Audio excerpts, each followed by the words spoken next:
I want to show everybody something. So the criminals in the uniforms can see something. This affects their children. Watch this, police officers. You're on thick. 3,000, 5,000 millivolts. That's in a city in the UK. Mixed with your 10 rand, no wonder you've got bad heads. That is illegal. The Council Room in the 1815 resolution 200,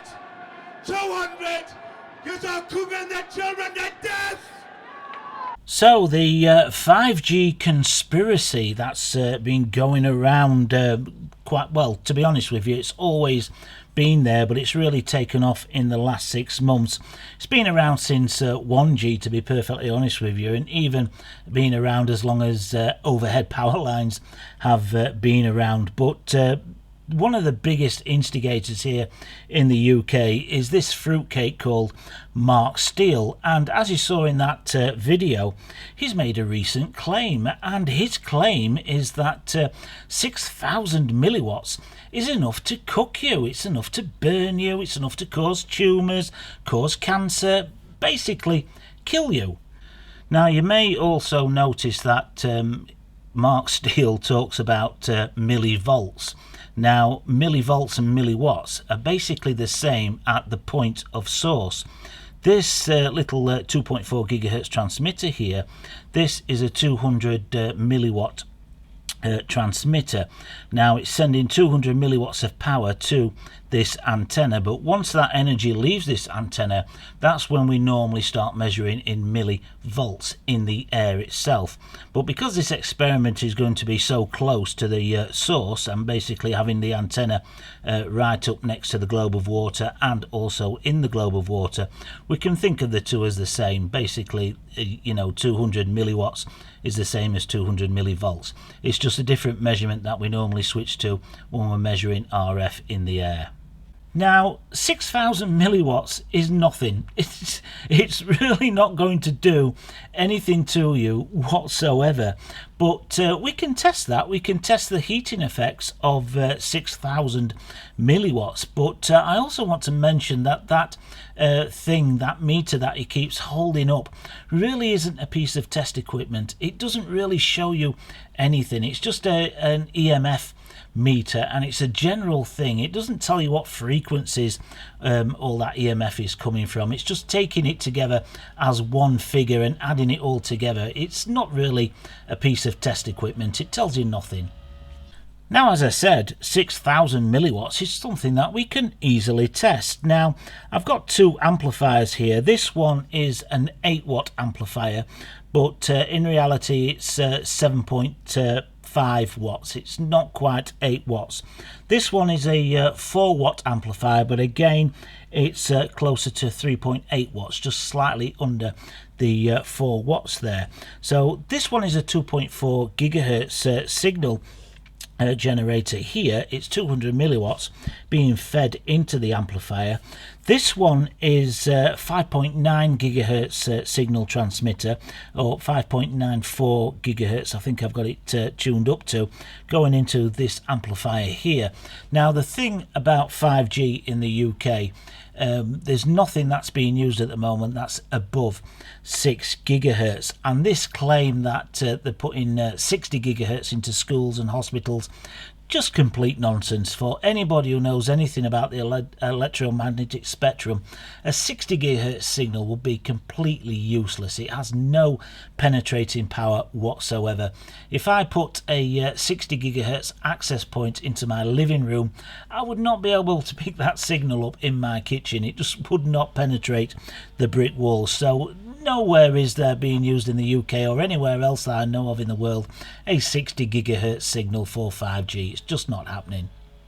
And another reason I'm using the 2.4 gigahertz Wi-Fi signal as well is because this is all interlocked and intertwined together. One of the things Mark Steele claims is that nefarious people around the world, the Illuminati can turn up Wi-Fi routers and turn up the power enough to cause a fire, and that's one of the reasons why we've had the California wildfires and other wildfires around the world, is due to these people turning up the power on a Wi-Fi router to cause a fire. You know, it's just unbelievable. It just cannot be done. So what I've put together for this experiment then is I've put together two little jigs here, and I've got a globe which I'm going to fill with water. Now you may notice in this globe we've got an antenna going up through the middle. That's going to be the second test. For the first test, we're going to have the globe here on this setup. We're going to have the antenna pushed up right next to the side of the globe, and we're going to use this temperature monitoring device here. It's got 3 temperature probes attached to it, and we're going to monitor to see if we get any heat level rise in the water. Basically, can it warm the water up? And we're going to do it for about an hour with the one on the outside here. Then I'm going to switch over and test with the antenna directly in the middle of the globe of water, just to make doubly sure that we can get this to heat up. Now I'm also going to be cracking out the thermal camera, so we can take a look with the thermal camera if we've got any heating in the water. But basically we've got 2 here. This one is tuned for the 5.9 gigahertz. This one's tuned for 2.4 gigahertz, just simple monopoles. And I've also got one where we're not bombarding it with any RF. That's going to be our control. That's basically just to see how the temperature rises in the room, because during the day the temperature will increase in the room obviously, so we need a control to measure against, just to see if we get any heating from these 2 globes. So here I've got the setup on the bench then. This is the 2.4 gigahertz setup here with the 8 watt amplifier, but remember it's only putting out about 7.5 watts. Here I've got the 5.9 gigahertz setup with its little 4 watt amplifier, and again that 4 watt amplifier is only putting out about 3.8 watts, so just slightly under. As I said on the bench, you never get exactly what it says on the tin when you're buying these amplifiers from China. And here in the corner I've got our control, which is just a globe of water, just exactly the same with a thermometer, but it's not having any RF, and that's just to monitor any temperature changes that we have in the room as the experiment progresses. So here's my little temperature box here we're going to use to monitor the temperature of the water in all 3 globes. I've got 3 thermistors coming in to this box, and the thermistors are just, they're not a scientific thermistor, so they have a plus or minus of about 3 degrees C. So what we're going to do, if we take a look at the first one at the moment, it's at 9.8 degrees C. The second one, which is the 5G one, that's at 10.2 degrees, and the last one, which is our control, is 11.4 degrees. So they're all slightly different. You will never get them bang on. This is not a scientific measurement tool, but I do plan to make one a little bit more accurate in the future. But as long as we start off with our 3 temperatures from our 3 sources, we should be able to then see if there's any rise in temperature. So I'm going to note these temperatures down first before we start the experiment. So I've now switched on all the transmitters, so I'm going to leave the experiment running for an hour with just a couple of minutes to 12 on the clock there. I'm going to set it up on the time lapse, so you know, we're not cutting backwards and forwards. I'm just going to let it run for an hour, and then I'm going to check the temperatures at the end and see if there's any significant difference. And remember, our control globe will come into factor that, so we can test against our control. But both the transmitters and amplifiers are running, so let's see how this goes.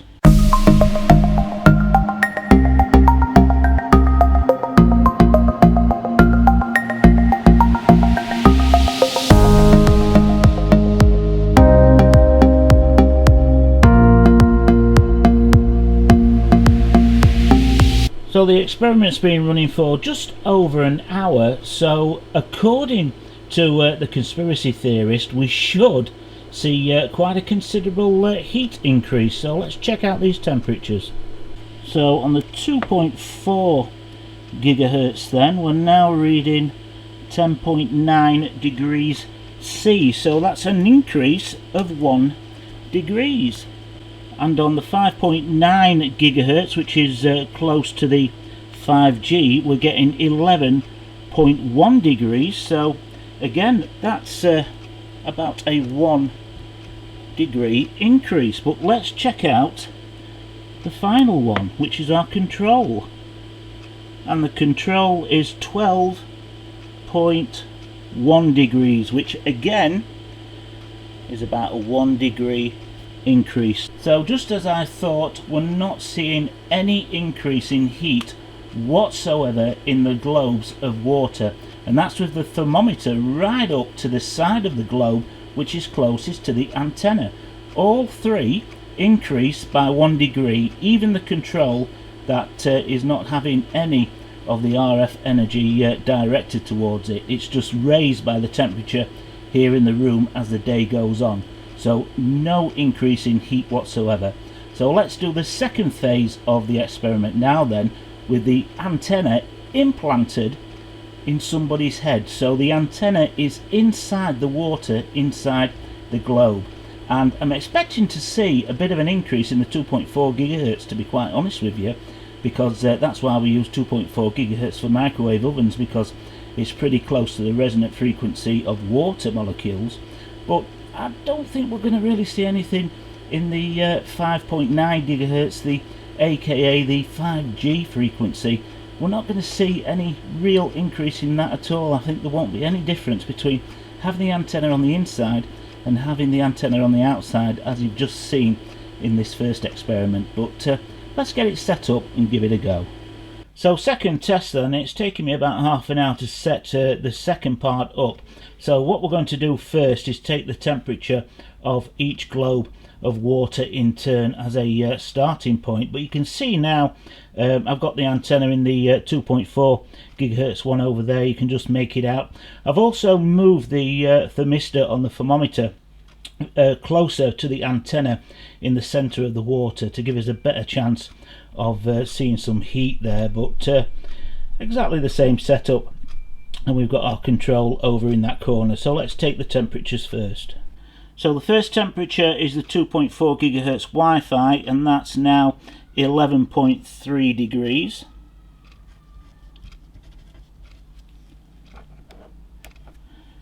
The 5G, the almost 6 gigahertz, is 11.5 degrees.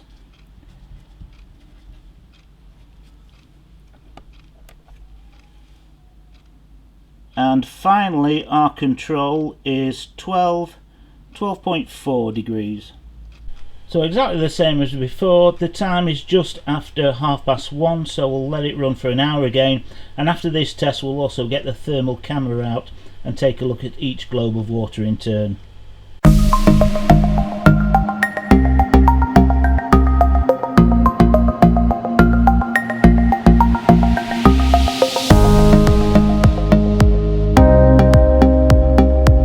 So for the 2.4 gigahertz then, which is the one that I would expect to increase slightly, but yeah, still not by very much, 12.2 degrees C, and it started off at 11.3, so again a 1 degree increase. And we'll take a look at the 5G, the almost 6 gigahertz signal, and again 12.1 degrees C. We started off at 11.5, so not quite a full degree there. And we'll have a look at the control, and the control is at 13 degrees C, so almost again almost a 1 degree increase there, just not quite. So the 2.4 has increased most, but not by a great deal. Let's have a look at the thermal camera, and we'll pull back a little bit. It's a little bit more accurate because it tends to make the hottest in the scene the reddest. But you can see the amplifier there.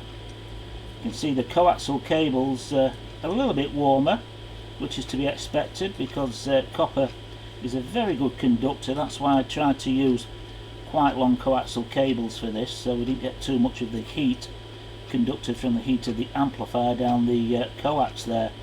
But you can see absolutely nothing going on in that water. So let's take a look at the 5G one now.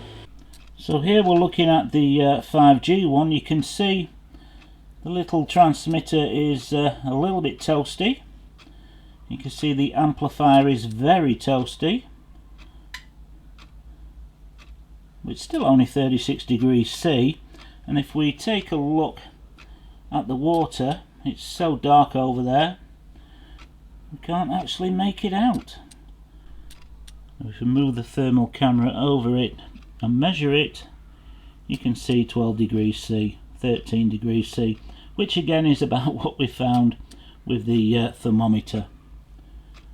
So yeah, the amplifier gets really hot, so does the little transmitter, but none of the RF produces any heat in that liquid at all. Now here are all the temperatures from that experiment, and we can see here that we're not seeing any real significant increase in warming. With the antenna on the outside we get +1, we get +0.9, and on the control +8. Remember, the control's not having any RF directed towards it. On the second test, when the antenna's in the middle of the water, we have got a +9 here on the 2.4 gigahertz. We've got a +6 on the 5G, and we've got a +5 on the control. So there may be something going on there, just a very small amount of warming in the water with the antenna on the inside on the 2.4, but again, there's nothing significant there, nothing that's going to burn you or cause the long list of things that Mark Steele and all the other fruitcake conspiracy theorists out there will claim that it causes. It's just not there. And remember, the 2.4 gigahertz there was 7,500 milliwatts of power. According to these people, that's enough to cook your Sunday roast. Now, of course, many of you will know, who watch my channel on a regular basis, will know that we do use thermistors to measure RF temperature, but the kind of thermistor we use is way more sensitive than anything like this. These are two power sensors that I use. They're from the mid-1980s, but they're still expensive to buy, and the thermistors in here are very sensitive. If I were to drop this from just a small height, they would break. If I were to open it up and touch the thermistors, they will break. They'll be no good. So we do measure RF temperature, but it needs to be an extremely sensitive thermistor to do that. Now, I think that experiment was pretty conclusive. The heating effects from 6,000, 7,000, 4,000 millivolts of power is just not there. It's not going to burn you. It's not going to cause you any health problems whatsoever. And one of the comments that I regularly get on my videos, in fact I got one 2 days ago, is, if I'm so sure, why don't I stick my head in a microwave oven? Now, my answer to that is, if you measure time how long it takes to warm up a cup of coffee in the microwave oven, then take the door off that microwave oven and then measure how long it takes to warm up another cup of coffee, you'll be waiting a hell of a long time. Those microwaves are enclosed inside a metal box, and at the end of the day, a magnetron is 700 watts of power in that small box. Take the door off and it's not going to warm anything up. The thing is about modern information technology is we've never had so much information at our fingertips. You can search for absolutely anything you want on the internet and find out the answer. But the problem is that information is only half of the problem, half of the answer.